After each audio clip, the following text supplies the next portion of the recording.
Mesdames et messieurs, bonsoir et bienvenue à cette édition du 20h. Voici les titres. À la une, ce soir, la situation du Covid-19. 11 nouveaux cas ont été enregistrés ce lundi, 10 cas contacts suivis et un cas communautaire avec également 7 nouvelles guérisons qui ont quitté les structures de santé. Elle joue un rôle très important dans cette période difficile de Covid-19. La Direction générale de l'action sociale est en première ligne dans la riposte en accompagnant notamment les personnes en quarantaine, les handicapés et les femmes en soutien psychosocial et en vivre. Et puis le Covid-19 qui stimule la créativité des Sénégalais à Guédiawaye. De jeunes ont conçu une machine lave-mains automatique qui fonctionne à l'énergie solaire. Ils veulent maintenant en créer des dizaines pour la lutte contre le Covid-19. Nous aurons dans ce journal un invité, Madame Fatou Diagne. Bonsoir. Bonsoir. Madame Fatou Diagne, vous êtes la directrice de l'équité sociale et vous êtes sur ce plateau pour nous parler du démarrage de la distribution de l'aide alimentaire et du processus de ciblage des ayants droit. Mais tout d'abord, sachez que dans ce cadre de lutte contre le Covid-19, le chef de l'État a eu des entretiens téléphoniques avec le roi du Maroc et l'ancien Premier ministre du Royaume-Uni. Tous se sont félicités de la stratégie de lutte du Sénégal. Ils se disent disponibles pour soutenir notre pays. Le roi du Maroc a aussi fait part au président Macky Sall de la mise en place d'une initiative pour une réponse solidaire et concertée contre la pandémie Covid-19. L'ancien Premier ministre de la Grande-Bretagne a aussi exprimé au président Sall sa volonté de mettre à la disposition du Sénégal les services de son institut pour un renforcement des capacités. Les trois hommes d'État se sont ensuite accordés sur une position commune pour l'annulation de la dette. Le chef de l'État les a remerciés pour leur disponibilité. Il les a rassurés sur les efforts pour une riposte commune face au Covid-19. Le président français rejoint le président Macky Sall dans le plaidoyer pour l'annulation de la dette des pays pauvres. Emmanuel Macron plaide même pour une annulation massive. Il s'exprimait ce lundi dans un discours à la nation française. Le voici donc dans un extrait de ce discours. Nous devons aussi savoir aider nos voisins d'Afrique à lutter contre le virus plus efficacement, à les aider aussi sur le plan économique en annulant massivement leurs dettes. Oui, nous ne gagnerons jamais seuls. Parce qu'aujourd'hui, à Bergame, Madrid, Bruxelles, Londres, Pékin, New York, Alger ou Dakar, nous pleurons les morts d'un même virus. Alors si notre monde sans doute se fragmentera, il est de notre responsabilité de bâtir dès aujourd'hui des solidarités, des coopérations nouvelles. Le président Macron qui s'exprimait donc, c'était ce soir un discours donc à la nation française. Parlons de la situation du Covid-19. Ce lundi 13 avril, 11 nouveaux cas sont déclarés positifs, 10 cas contacts suivis et un cas issu de la transmission communautaire, suivant le ministre de la Santé, Abdoulaye Diouf Sarr. Ce lundi 13 avril 2020, le ministère de la Santé et de l'Action sociale a reçu les résultats des examens virologiques suivants. Sur 144 tests réalisés, 11 sont revenus positifs. Il s'agit de 10 cas contacts suivis par nos services et d'un cas issu de la transmission communautaire. 7 patients hospitalisés ont été déclarés guéris ce jour. Ils sortiront de l'hospitalisation tout à l'heure. L'état de santé des patients hospitalisés est stable. À ce jour, 291 cas ont été déclarés positifs au Sénégal, dont 178 guéris, 2 décédés, 1 évacué. Par conséquent, nous avons en ce moment 110 patients sous traitement dans nos hôpitaux.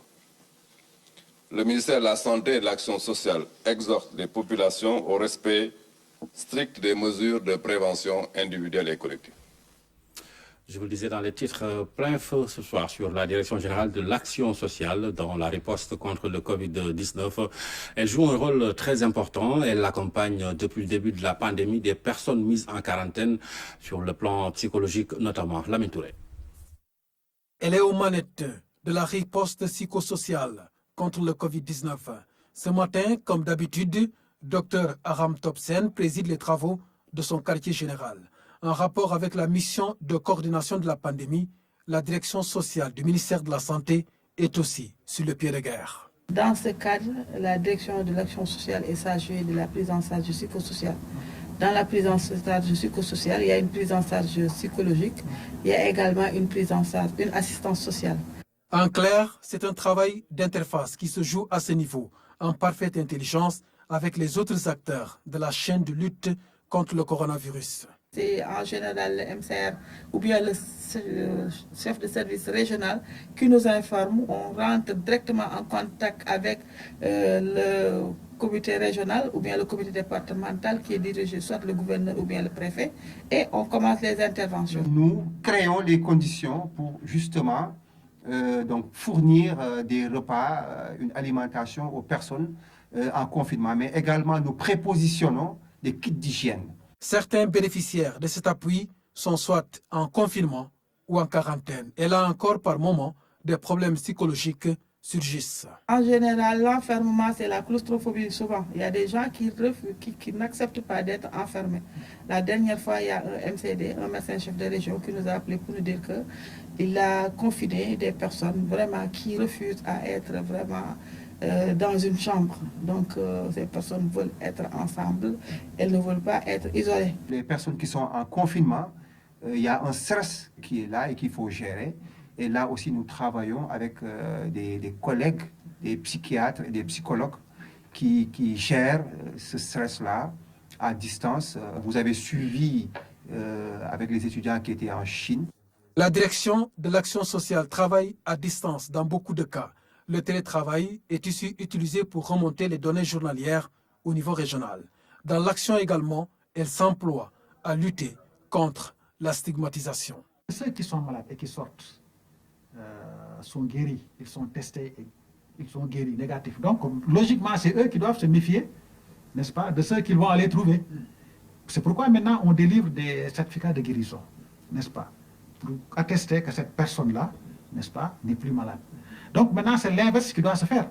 Au contraire, c'est à lui de se méfier des gens sur qui il va aller. C'est pourquoi lorsque le cas est guéri et sort, il ne rentre pas directement chez lui. On l'amène dans les réceptifs hôteliers, parce que lui, il est déjà guéri. Maintenant, il faut qu'on aille voir la maison, si c'est décontaminé, si ceux qu'on avait confinés n'ont pas développé la maladie, etc. Donc, vous voyez un peu de cet aspect-là. Donc, par rapport à la stigmatisation aussi, les gens pensent que c'est une maladie honteuse. Or, ça, ce n'est pas une maladie honteuse. C'est une épidémie. Dans sa méthodologie de travail, la Direction générale de l'action sociale du ministère de la Santé veille au respect des réalités sociales du pays. Dans ses interventions, la confidentialité surtout. La Direction générale de l'action sociale a aussi orienté son intervention en direction de quelques groupes vulnérables, particulièrement les femmes et les handicapés appuyés en produits alimentaires. Dans cette période difficile, l'accent sera mis sur le soutien psychosocial dans toutes les régions. Oumar Diaw. Sécuriser les couches vulnérables de la population au plan alimentaire, c'est l'option prise par les autorités de la République. La Direction de l'action sociale du ministère de la Santé est tout naturellement impliquée dans cette politique. C'est une stratégie qui consiste à soulager les groupes vulnérables dans le cadre de la riposte contre le Covid-19 dans sa composante psychosociale. Plus d'un mois que le Covid-19 est entré au Sénégal. Dans beaucoup de familles, les budgets commencent sérieusement à s'éroder. En général, quand on dit femmes, on pense à la pauvreté. Donc ce sera vraiment un appui, vraiment pour les femmes, parce que déjà, les femmes commencent à sentir la crise. La vulnérabilité des femmes et des enfants est réelle, tout comme celle des handicapés. Ces vivres constituent juste un premier appui. Préciser que là, c'est une partie. Nos membres attendent aussi d'autres appuis en savon, produits détergents, pourquoi pas en riz et autres. Donc nous attendons aussi ça. En milieu urbain, de nombreuses femmes s'adonnaient à des occupations aujourd'hui précarisées. Nous avons eu à cibler une cinquantaine de personnes l'avant-hier qui sont au niveau de la Médina et du marché Tilène. Nous retournerons auprès de ces bénéficiaires pour leur donner ces produits qui leur seront d'un grand apport. Les bénéficiaires de cet appui ne feront certainement pas la fine bouche à l'échelle de toutes les régions. Les 14 régions, pour mieux appuyer les groupes vulnérables dans le cadre de cette pandémie qui est très difficile. C'est le moins que l'on puisse dire, difficile. Le soutien de l'État est nécessaire pour une plus grande résilience des communautés, tant urbaines que rurales. Et nous avons sur ce plateau Madame Fatou Diagne, la directrice de l'équité sociale. Bonsoir à nouveau. Bonsoir, chef. Madame Diagne, donc, qui est sur ce plateau pour nous parler de la distribution de l'aide alimentaire qui a démarré et du processus de ciblage des ayants droit. Alors, première question, Madame, pouvez-vous revenir sur le processus qui a été mis en œuvre pour identifier un peu ces ayants droit, le ciblage comme vous dites? Merci beaucoup, cher. Bonsoir. Permettez-moi tout d'abord de remercier au nom de Monsieur le ministre Mansour Faye les autorités administratives qui nous ont accompagnés dans la mise en place de ces 10 comités au niveau régional, au niveau départemental et au niveau arrondissement.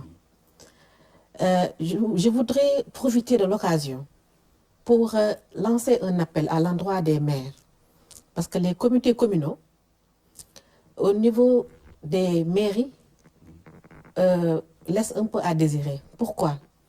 Parce qu'on avait dit que c'était le caractère participatif et inclusif qui était mis en avant pour impliquer toutes les forces vives au niveau local. Donc nous les exhortons vraiment à impliquer les conseillers qui sont de sensibilités différentes, à intégrer les comités au niveau des quartiers pour que le processus soit parfait ou bien ça frôle la perfection. D'accord. Le message est entendu. Alors, pour le ciblage des ayants droit, comment vous avez procédé? Pour le ciblage des ayants droit, nous avons eu 2 types de cibles. Les cibles qui sont inscrites dans le RNU, c'est le registre national unique, et les cibles qui sont hors RNU. Dans les cibles qui sont hors RNU, pour le ciblage dans le RNU, il n'y a pas de problème. Mais pour les hors RNU, donc c'est le delta, les comités communaux et les comités de quartier vont s'atteler à faire le ciblage.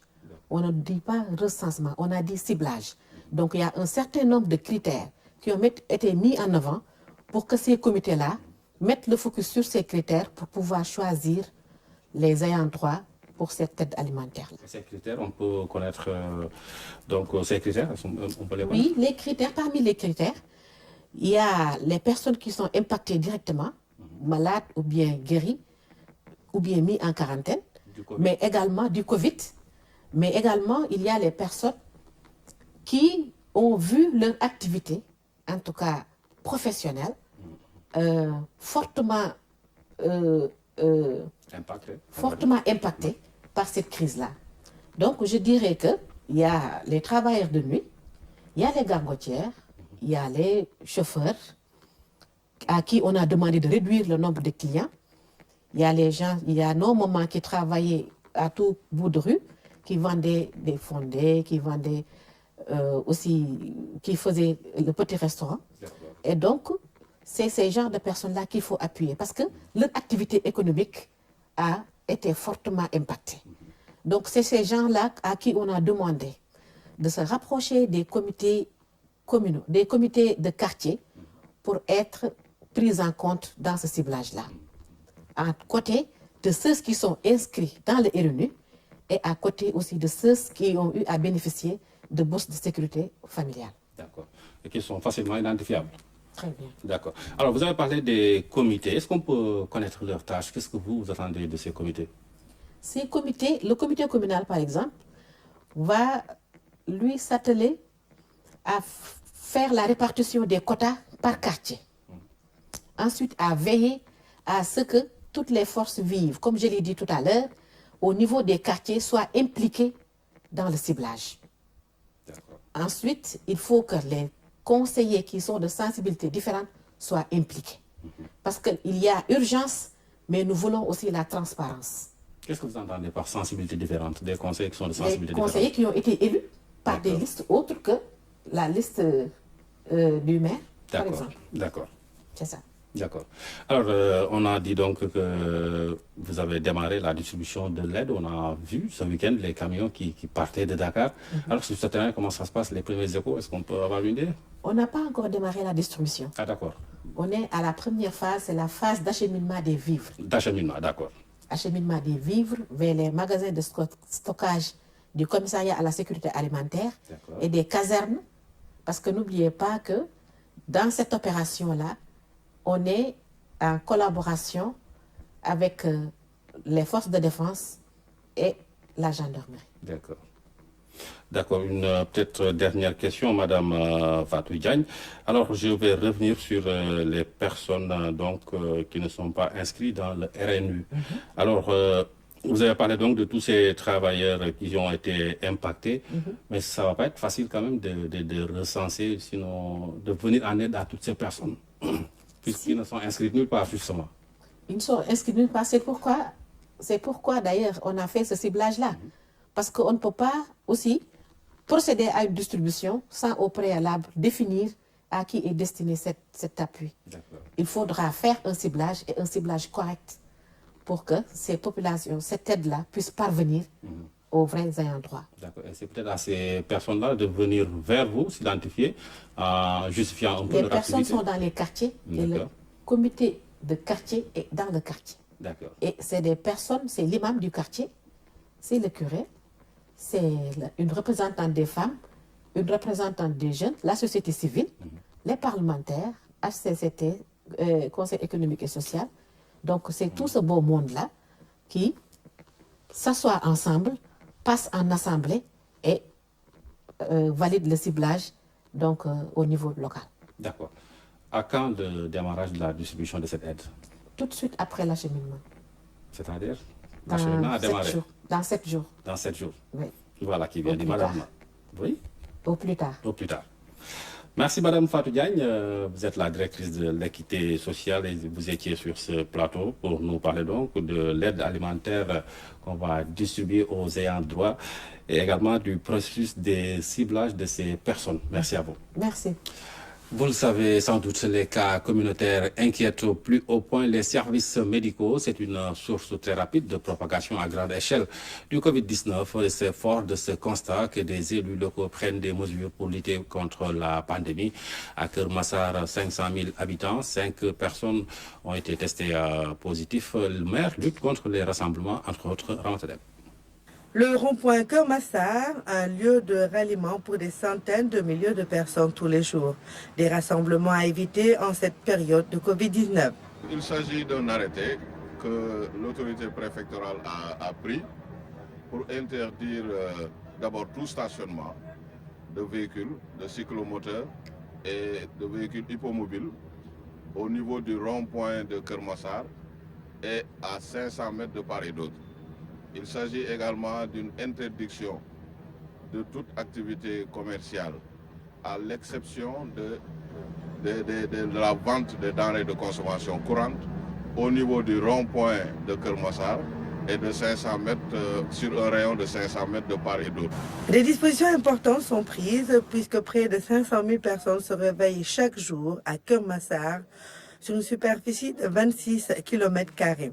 Une densité qui mérite qu'on s'intéresse de près à cette commune. Et nous avons les résultats. Ici, il n'y a plus de regroupement de personnes. La circulation, elle est fluide. Et le banditisme, le vagabondage, tout ça, tous les actes qui étaient subséquents à des types de regroupement de personnes là sont annihilés. Donc nous ne nous limiterons pas pour l'application de cette mesure-là seulement pour la période d'état d'urgence, mais nous comptons pérenniser cette action-là et nous comptons aussi sur la gendarmerie à que nous félicitons et remercions très sincèrement pour avoir accompli le travail. Des mesures restrictives pour freiner, voire stopper cette maladie, le Covid-19, puisque Keur Massar a déjà enregistré 5 cas positifs, dont 2 communautaires. Si on fait les rapports, la densité au kilomètre carré et environ de 20 000 personnes au kilomètre carré. Ce qui veut dire que Keur Massar quand même constitue une commune densément peuplée. Par conséquent, nous avons jugé nécessaire d'étendre ces mesures-là à travers tous les quartiers. Vous avez vu, on a visité tout à l'heure le marché de Aïnoumadi qui est totalement assaini et à défaut d'être fermé. Il y a le stationnement des clandos dans les ruelles, la vente, les activités de commerce, de petits commerces, les tabliers qui empêchent les populations de se mouvoir, créant toutes sortes d'actes délictuels. Et considérant que ces actes-là, nous allons continuer en rapport avec le maire d'entrer en profondeur dans les quartiers de Keur Massar pour pouvoir assainir totalement, mais également rendre plus agréables les conditions de vie de nos concitoyens. L'heure aujourd'hui au respect strict des mesures de prévention et ce sur toute l'étendue du territoire national. Le ministre du Commerce en visite dans les structures sanitaires de Ziguinchor, Aminata Assom Diatta, apporte ainsi son soutien aux personnels médicaux. Ils ont reçu des lave-mains, le marché central aussi. Abdoulaye Sinkare. Le personnel soignant joue un rôle central dans la lutte contre la pandémie du Covid-19. Consciente de cela, Aminata Assom Diatta fait le tour des structures sanitaires de Ziguinchor pour leur apporter soutien et réconfort et les doter de ce lave-mains Made in Sénégal.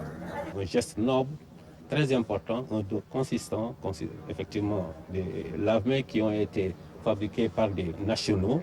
Un, elle a aidé ces nationaux. De deux, elle nous a aidés dans la prise en charge, effectivement, au niveau de la structure. C'est un geste de très grande portée que nous apprécions à sa juste valeur.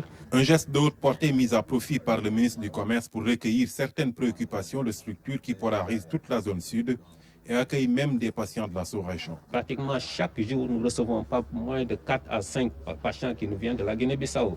Mais surtout avec cette pandémie, c'est très difficile effectivement de les recevoir parce qu'il y a beaucoup de problèmes qui se posent. Tout récemment, on a un patient qui était venu de la Guinée-Bissau et que nous avons eu à interner au niveau de notre site d'isolement. Heureusement, les résultats ont été négatifs. Les Sénégalais peuvent venir d'autres régions, d'autres pays.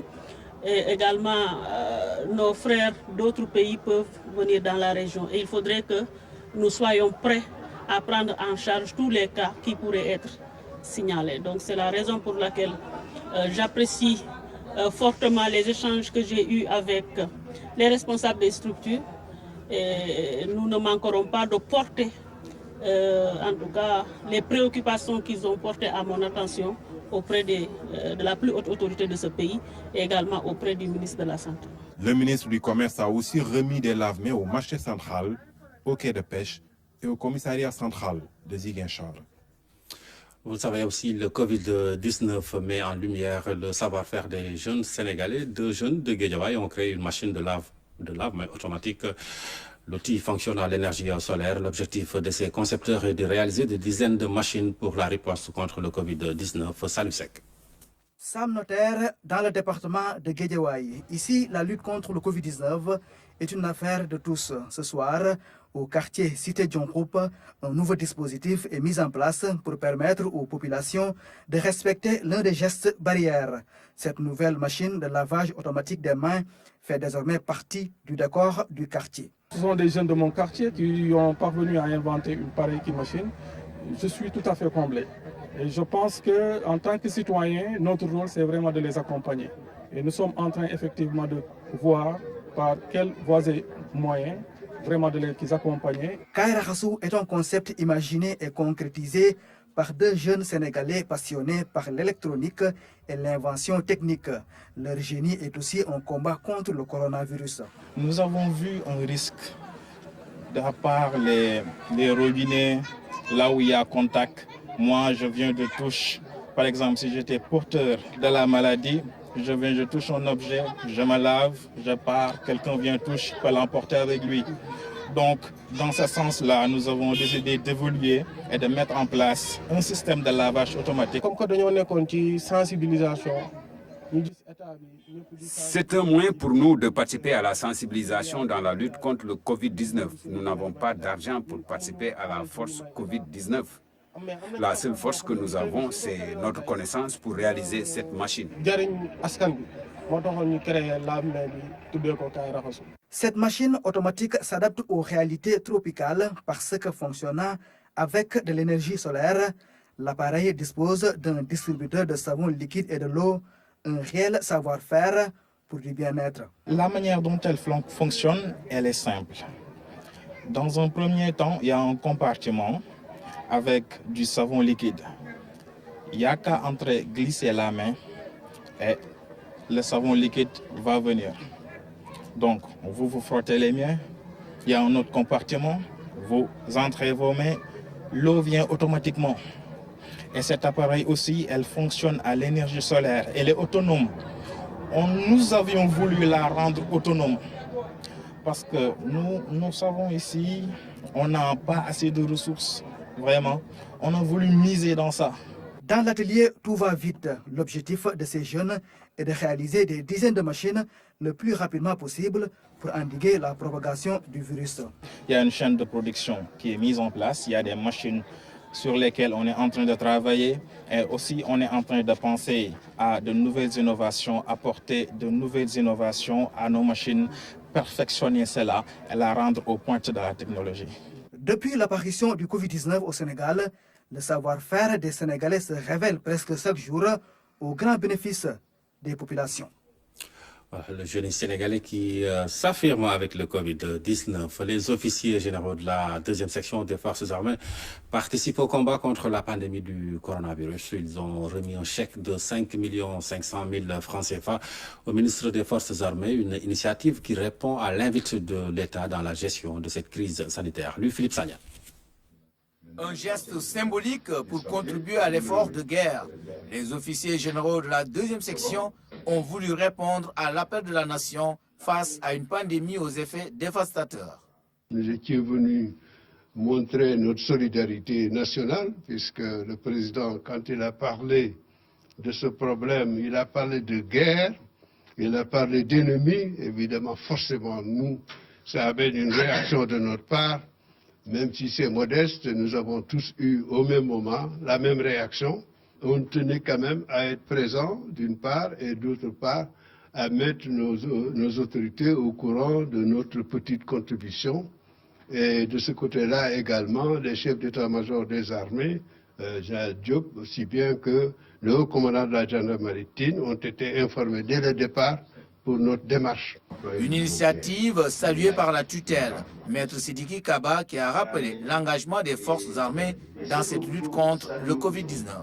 Je voudrais magnifier ce geste et leur dire non seulement que la nation leur est reconnaissante, mais qu'ils continuent encore à la servir à un moment où le peuple sénégalais traverse une épreuve dure, où il faut l'action individuelle et collective de tous pour atteindre l'objectif de vaincre cette pandémie qui est aujourd'hui planétaire.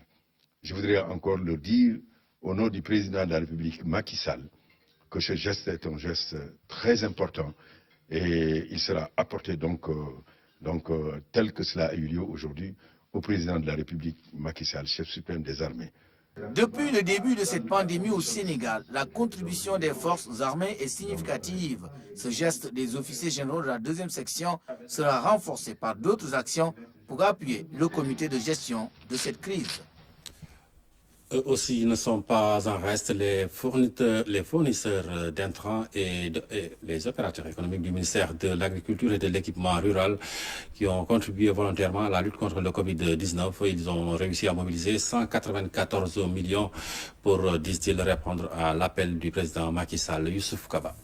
Lamsar Maodossar, Dame Diop Mansour, FNOPS, UNOPS, SENAP, UNUS et APSN, 7 entreprises, 7 généreuses donatrices pour ainsi apporter leur soutien à l'appel du chef de l'État en direction de la lutte contre le Covid-19. La contribution des opérateurs fournisseurs intrants, semences et engrais et des fédérations et entreprises partenaires du ministère ont effectué des contributions volontaires d'un montant cumulé de 194 600 000. Le chèque de 194 600 000 de francs CFA transmis symboliquement au ministre de tutelle est déjà versé au Trésor public. Les opérateurs économiques partenaires du ministère de l'Agriculture apportent ainsi leur soutien à ce combat national. On était aujourd'hui au ministère de l'Agriculture pour lui remettre en tout cas toutes les quittances de versement au niveau du Trésor. Cela aussi, je dois dire qu'il est accompagné par des actions que nous menons au niveau de nos collectivités locales. Parce que tout ce temps que nous sommes les opérateurs, ils participent pour appuyer les acteurs au niveau des gouvernances, au niveau des mairies, au niveau des collectivités locales et au niveau de l'ensemble de nos partenaires du monde rural. L'ensemble des opérateurs ayant participé à cet élan de générosité réitèrent leur engagement à accompagner le gouvernement dans sa politique sanitaire et économique en ce contexte de pandémie. La gendarmerie nationale joue bien sa partition dans le couvre-feu et l'état d'urgence. Le haut commandement mise sur les brigades de proximité pour parfaire la politique de dissuasion de l'État, en réduisant notamment les contacts interhumains. Ousmane Ndoye. Immersion dans les escadrons de la gendarmerie, avec à la clé l'état d'urgence, assorti d'un couvre-feu, des grandes avenues aux grandes allées. Silence d'église ou silence de cathédrale. Par ici, l'autre parenthèse de la citoyenneté et du respect des normes sociales fait son effet. Ce qui enchante les forces de gendarmerie préposées à la veille pour prémunir les populations d'éventuelles contaminations au Covid-19. Souvent des cas imprévus. Par exemple, les gens qui transportent des malades, des femmes qui sont en état de grossesse avancée. Donc ça, il faut avoir du discernement. Bien vrai que ces gens-là ne peuvent pas disposer d'autorisation, mais il faut les prendre en compte. Quelqu'un qui sort de sa maison pour aller à la pharmacie rapidement, il faut l'aider. Si on peut l'escorter, il faut le laisser par exemple, faire sa mission, aller au niveau de la pharmacie et revenir. Si vous voyez qu'un véhicule, vous voyez que la personne est effectivement malade, il faut la rendre à l'hôpital, mais laissez cette personne partir. Maintenant, les gens qui vous disent que je reviens du travail, j'ai eu du retard, mon véhicule est en panne, ces gens-là, il faut les immobiliser. S'ils ne détiennent pas de laisser passer. Le Covid-19, c'est aussi l'insouciance des populations loties dans des quartiers populaires. Un pas et encore un autre pour découvrir la parenthèse de l'inconscience de ces populations, plus que jamais menacées par les risques de contamination liés aux cas communautaires. Et là, comment dissuader l'insouciance de ces populations face à cette pandémie du moment, si ce n'est pas par une force humaine et intelligente? La gendarmerie nationale qui s'est inscrite dans une politique de sécurité de proximité. Donc on cherche à rapprocher davantage les unités de gendarmerie des populations. Bien vrai qu'on était déjà proche, mais on cherche à densifier le maillage du territoire. Et pour l'exécution de cette mission dans la nuit, parce que c'est à partir de 20h jusqu'à 6h du matin, il y a un dispositif global qui a été mis en place dans ce secteur. Parce qu'en temps normal, le poste effectue ses missions traditionnelles de gendarmerie, de sécurité publique, de police judiciaire également, de police militaire. Mais en cette période exceptionnelle, on a reçu un renfort d'un escadron pour prendre en compte seulement ce secteur, le secteur Maris et Thiaroye. Donc il y a un dispositif global composé des éléments fixes au niveau des points clés qui sont complétés par des patrouilles mobiles à véhicules et des patrouilles pédestres. Maintenant, ces patrouilles sont effectuées par les unités territoriales parce que c'est eux qui connaissent mieux la circonscription. Donc les unités qui sont venues en renfort, ils sont chargés principalement de contrôler les axes. Et ce n'est pas que ça. Ici, on les galvanise ensemble, boutés hors de nos frontières, le virus. Sur le terrain et ailleurs, la gendarmerie nationale est à l'affût pour servir la population, où qu'elle soit, et l'épreuve du couvre-feu n'est qu'un autre pas pour encore huiler la belle relation qui doit exister entre armée et nation. Et puis, canal éducation disponible sur le canal 20 de la TNT. Son lancement officiel, ce sera dans quelques minutes au cours d'une émission qui reviendra sur les enjeux liés à une chaîne 100% éducative. Dans un instant, donc, Nafissatou Diouf reçoit, entre autres personnalités, le ministre de l'Éducation, Mamadou Talla. La chaîne, en effet, pour contexte, le concept apprendre à la maison. Et nous avons avec nous dans ce journal Nafissatou Diouf. Bonsoir Nafissatou. Alors, quel est donc le menu? Bonsoir à tous. Vous l'avez dit, ce soir, des acteurs, autant d'énergie autour d'une volonté commune, maintenir la flamme de l'apprentissage chez les apprenants, galvaniser le corps enseignant dans son sacerdoce de transmettre le savoir, mais aussi motiver les parents. Pour cela, depuis le début du confinement, des initiatives ont vu le jour. Parmi elles, le concept Apprendre à la maison du ministère de l'Éducation nationale, un concept, autant d'initiatives concrétisées aujourd'hui par l'État du Sénégal à travers la Société nationale de télédiffusion qui a octroyé le canal 20 de la TNT. Vous l'avez cité, Canal Éducation va justement émettre à partir de demain. Et ce soir, je reçois, je vous l'avais dit tout à l'heure, le concept Apprendre à la maison est l'une des initiatives. Je reçois l'initiateur de ce concept, le ministre de l'Éducation nationale, M. Mamadou Talla. Sur ce plateau aussi, je recevrai le professeur Moussa Lo, il est le coordonnateur de l'Université virtuelle du Sénégal. Je recevrai aussi le directeur général de la Société nationale de télédiffusion, M. Amadou Abdoulaye Diop. Et puis, je recevrai aussi sur le plateau M. Racine Talla, il est le directeur général de la radio-télévision sénégalaise. Vous le savez, l'éducation nationale, c'est un écosystème et des représentants de cet écosystème seront là. Je veux citer un représentant des syndicats en la personne de M. Saourou Sen. Les parents d'élèves seront représentés par M. Bakary Badiane et puis la société civile à travers la personne de M. Chermao. L'émission, vous le savez, est tournée autour justement des enjeux et des perspectives d'une chaîne éducative. Et pour que tout cela soit complet, interviendront les collègues de M. Mamadou Talla, ministre de l'Éducation nationale. En l'occurrence, M. le ministre de l'Enseignement supérieur, de la Recherche et de l'Innovation, Dr Cherou Oumar Anne, mais aussi le ministre de l'Emploi, de la Formation professionnelle et de l'Artisanat, M. Dame Diop. Ce sera ce soir une grande émission puisque interviendront également les inspections d'académie de Kaolack, mais également de Saint-Louis, Ziguinchor, Matam et évidemment de Saint-Louis. Le public pourra intervenir en direct. Je vous donne tout de suite le numéro 33 849 12 54. À tout à l'heure. Voilà, merci Nafissatou Diouf. Tout à l'heure, donc, rendez-vous est pris pour le lancement officiel de Canal Éducation qui est disponible sur le canal 20 de la TNT. Un lancement qui se fera donc avec une émission spéciale sur les enjeux une émission donc qui reçoit le ministre de l'Éducation nationale Mamadou Talla et d'autres personnalités également, et c'est sur le concept Apprendre à la maison avec Nafissatou Diouf. Merci de nous avoir suivis. Cette édition est à présent terminée. Passez d'excellents moments en compagnie des programmes de la RTS et en restant bien chez vous. Merci à tous.